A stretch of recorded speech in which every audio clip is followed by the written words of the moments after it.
Kyle here from allmediareviews.blogspot.com. Another random artist feature. Today, first part, or it might just be the whole thing, I'm not sure, of Jethro Tull. We'll see about time.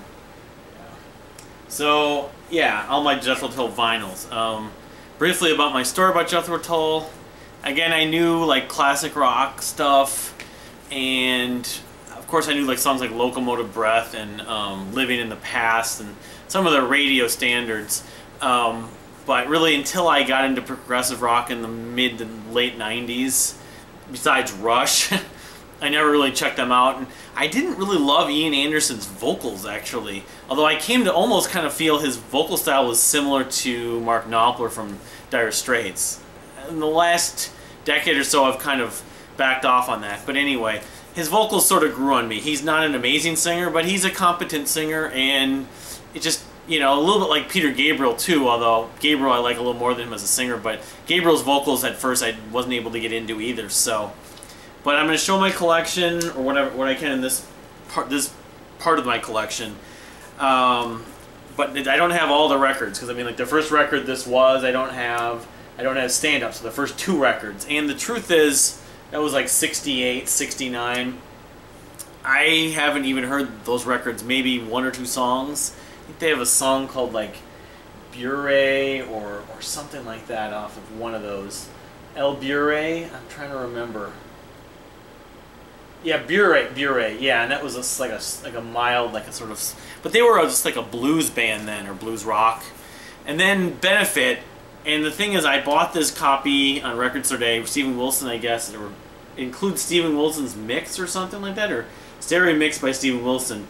But this is another record among those first three. I have maybe listened to it a little bit, but other than knowing the fact their style of music was not what they would become, it's really, they were just more like a folk blues rock. They weren't folk rock exactly, and they weren't prog. And actually, Tony Iommi, of course, of Black Sabbath, at one point was in the band, but I'm not sure what period it was, whether it was before the first album or sometime within these first couple records. Then, of course, he ended up forming Black Sabbath after what happened. Because their membership was definitely different. Ian Anderson's really the only member throughout their whole history. And the only staple I think of from Jethro Tull is Martin Barre, the guitarist. But he wasn't even on in this period. So this is a record I'm going to have to revisit or visit and to get my take. But I can just show this is the anniversary edition quickly. 180 gram. And I think I didn't spend... I paid maybe 15 bucks for it. I was like, well, Steven Wilson did it, and you know, it is Tull. I still like Tull regardless of, you know, not being familiar. I like their overall sound. Although, given the fact I don't have even close to their whole catalog, I'm not like, I don't look at them like Rush or Yes or Genesis even to a point. But their best stuff, that's why I'm doing this video, is among my favorite music of all time. So, but of course that was like, Benefit was 70, and they followed it up with 71 with Aqualung. Well, so of course I know Aqualung. This is one of I don't know how many different versions. This is a gatefold. Very cool artwork, of course.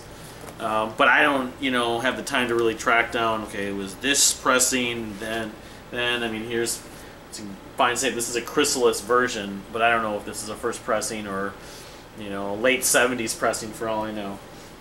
Of course, Aqualung, the album, some people called a concept album, and Ian Anderson has always maintained it wasn't a classic concept album. And this album, as far as the lineup, I should probably kind of go over that, did include Martin Barre. So this is a little bit like the Yes album, or even Fragile for Yes, or like for Genesis it would be either Nursery Crime, probably Nursery Crime, because they had Martin Barre, and then Jeffrey Hammond was the keyboard player on here, I think, or no, yeah, bass guitar, alto recorder, and odd voices. No, so John Evan was the keyboard player, Jeffrey Hammond was the bass guitar. But yeah, so some of the names and Clive Bunker was the drummer. I recognize some of those names, although I don't know that much as far as like 6 Degrees of Jethro Tull. I know some of them played in other groups. One of them played with, I think, Carmen at one point, so, or one of the members of Jethro Tull. But yeah, this includes the title track, which I like, Locomotive Breath, of course, a radio staple, Mother Goose, and Cross-Eyed Mary. That's the other real sort of key track on Aqualung to me.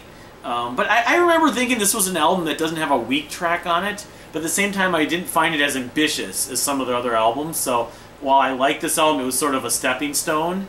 Cross-Eyed Mary, I know, was covered later by Iron Maiden, so anyway. Good record, Aqualung. It was released a billion different times in a billion different versions, so it's sort of been done to death. That's the only thing, the stigma I kind of think about it, and it's sort of like they're moving pictures, or, you know, it just always think Jethro Tull, Aqualung, Jethro Tull, Aqualung, whereas that's not exactly how I feel. So in '72, to follow it up to a response to what was supposed to but wasn't actually a concept album, they made the sort of parody and mother of all concept albums, Thick as a Brick. And this is one of, I don't know if this is the first pressing, but one of the earliest pressings, because it still has the newspaper intact. And this is one of my favorite albums of all time. In fact, I would probably put this in the top 10, maybe in the top 5.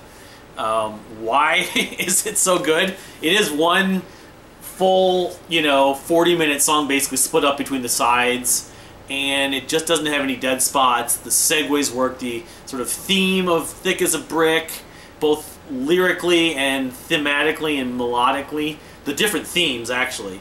That one theme, and I hate to sort of say that one theme, but where he's talking about Superman, and, you know, of course it's a story written by, a fictional story written by like a 12-year-old boy, Gerald Bostock, but dun dun dun dun dun dun dun dun dun dun.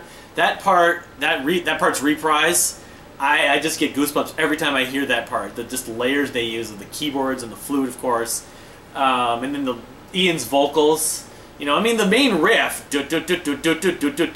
was probably in some ways later used by Fates Warning on A Pleasant Shade of Grey. And I just heard an interview with Jim Matheos the other day, and he says he was listening to Thick as a Brick a lot when he wrote A Pleasant Shade of Grey. But there's not really a lot more to be said other than it's a fun ride, it's a great story, sort of. It's very fictional, but it doesn't take itself too seriously, but at the same time, it's a mother of an actual listening experience that you can get so much out of it, and it's just so much like perfectly crafted, perfectly constructed, perfectly performed, and segued and pieced together. I know they spent really bad conditions making this record, although they spent more time actually on the artwork and the packaging and all this stuff, and even writing up all these stories for the newspaper. So, but yeah, when I got into Tull, it wasn't my favorite record initially, but it became, and it's, like I said, it's a 5-star record, and I would put this up there with any of my favorite Rush records alone. And I also have this, which I'm thinking that this is just like a sort of a bootleg, offshoot, 1985, printed in West Germany version of Thick as a Brick. I thought it was a live version at one point, but it's not. But it's just, it's a, you know, a more rare collector's item, I guess. Not much more than that. There's nothing, it's not live, I don't believe. But, you know, it's just one that you don't see every day, and so I snatched it up. I didn't pay a lot of money for it, maybe 10 bucks, maybe a little bit less. From West Germany in 1985, so. But then, of course, after they did Thick as a Brick, they followed up with another concept album, very much in a similar fashion. And I need to get a new copy of this, obviously, because I didn't realize how damaged this is, with A Passion Play. And this was the first, basically the first Jethro Tull album that and this was, what, 73? That I really got won over by them more so than I had been just from the sort of why the prog fans and all the Yes fans and Dream Theater fans talked about them. This is a very cool, like, you know, playbill style, of course, packaging in the vinyl. I have the CD. The CD was the original one, of course, I got. But it doesn't include anything quite this elaborate. But yeah, given the package, I got to definitely pick up a better condition copy because, well, I haven't touched this since I bought it, I don't think. This is, again, a chrysalis copy. But A Passion Play is also a favorite, and I sometimes waver. When I initially checked out Thick as a Brick, I was like, there's no way it's going to be better than A Passion Play.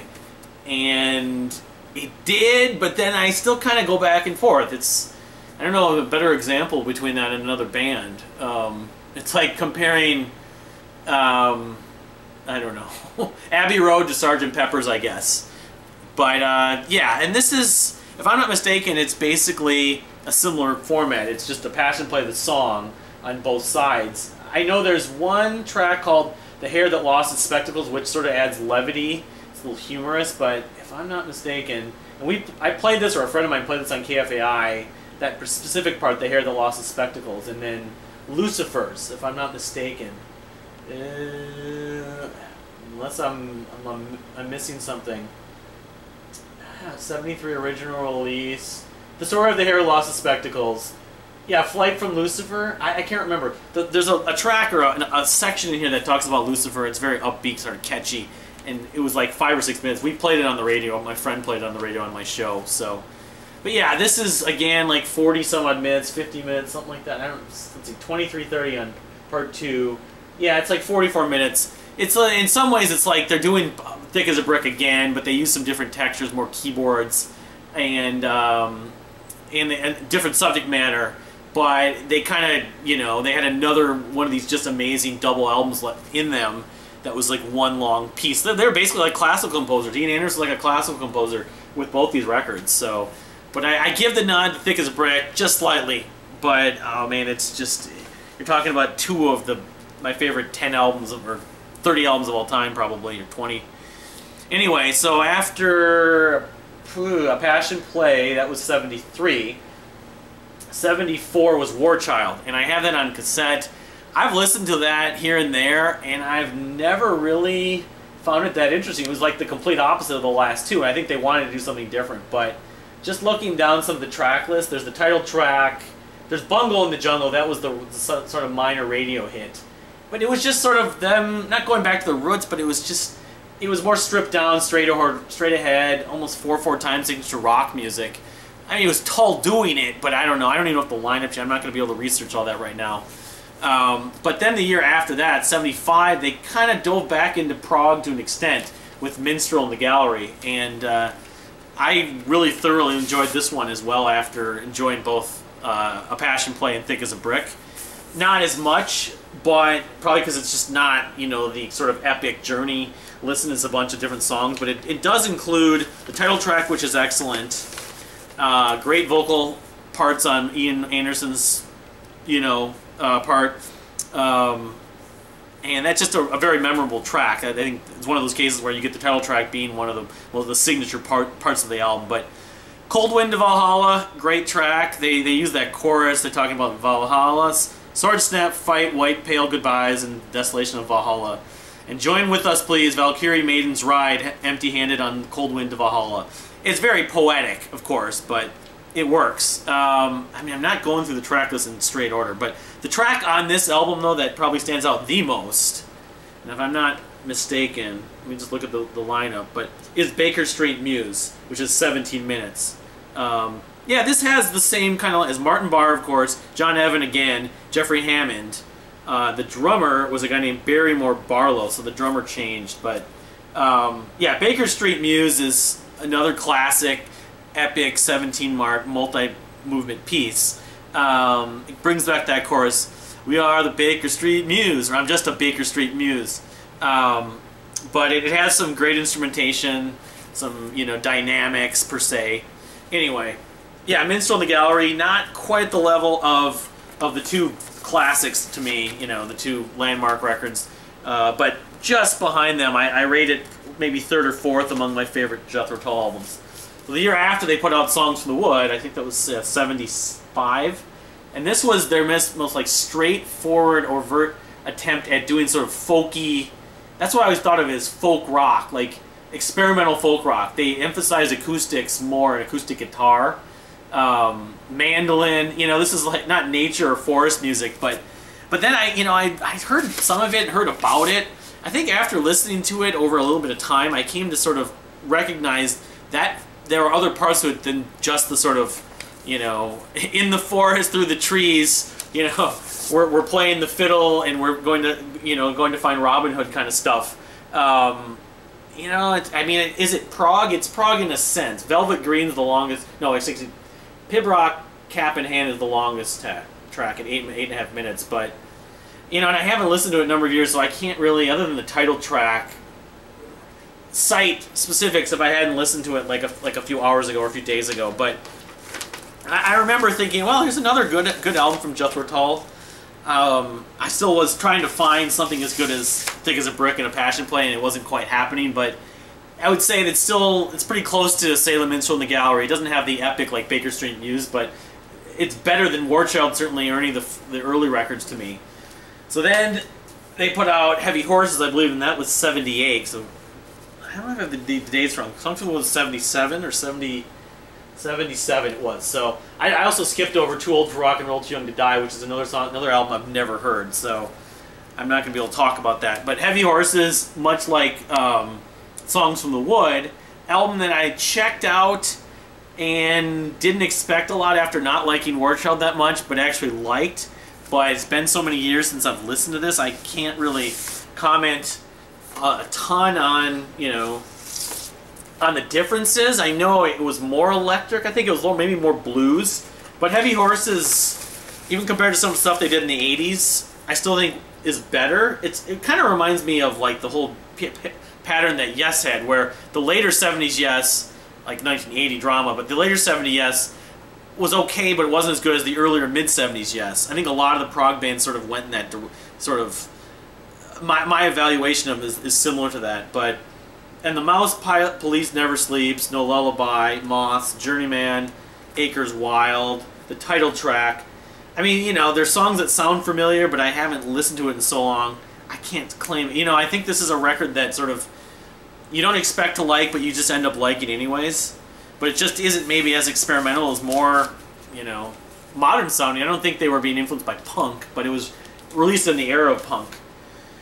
So then, you know, they released a bunch of other albums that I don't know, I've never even heard. Stormwatch is another record I know I've stayed away from. I never really found the reason to. The Broadsword and the Beast, another one, Under Wraps. This was in the 80s. Of course, then they won the Grammy in 87, defeating Metallica somehow for Best Heavy Metal. For the song, I believe it was, where is it? Or was it just the song? This, because I have Crest of a Knave. Maybe it was the album. It was either the album or one of the songs, but the only song that's ringing a bell is the title track. Or Budapest. Budapest is the song I remember enjoying the most on this album, but Grammy Award for Best, Instrumental, Rock Performance Instrumental in 87, but I'm not getting, let's see, Grammy. Yeah, the album actually won. It was just for the album, and it defeated the likes of Injustice for All from Metallica and Nothing Shocking's from Jane's Addiction. Wow. Well, I love Jethro Tull. I would definitely lean toward Jane's Addiction in that category, but it was great to see them win a Grammy, unlike a lot of the progressive rock bands who've never won, other than like Floyd. But yeah, here's my copy of Crest of Knave. I know I bought this partly just because you don't see it used very much on vinyl in the 86, 87 when they released it, of course. Vinyl was still around. It was still around, but it just, you don't see vinyl from the 80s like this that often. If you're going to see Jethro Tull vinyl, you're going to see stuff from the 70s typically, or early 80s. So I snatched it up. Yeah, it's got a long list of credits, as you can see. And I don't even know who was in the lineup at this point. I mean, you look at, I'm looking at Ian Anderson. Obviously it was Ian Anderson, but was Martin Barr still with them, and Jeffrey Hammond and John Evans? I'm kind of skeptical on that. The lineup on Wikipedia, just to find out real quickly, and I'm going to wrap this up. Yeah, it was Martin Barr. So I mean, that's why you consider Martin Barr sort of the, you know, the only like secondary member of Jethro Tull that kind of stayed with the band besides Ian.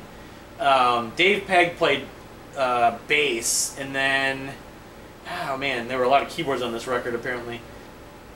They had a bunch of different drummers, Don Perry, Jerry Conway, and Rick Sanders. So anyway, that's about it for Tull. I'm not going to make a second part because that's more or less it. Maybe I'll do more extensive dissections of some of the records in individual videos, but thanks for watching.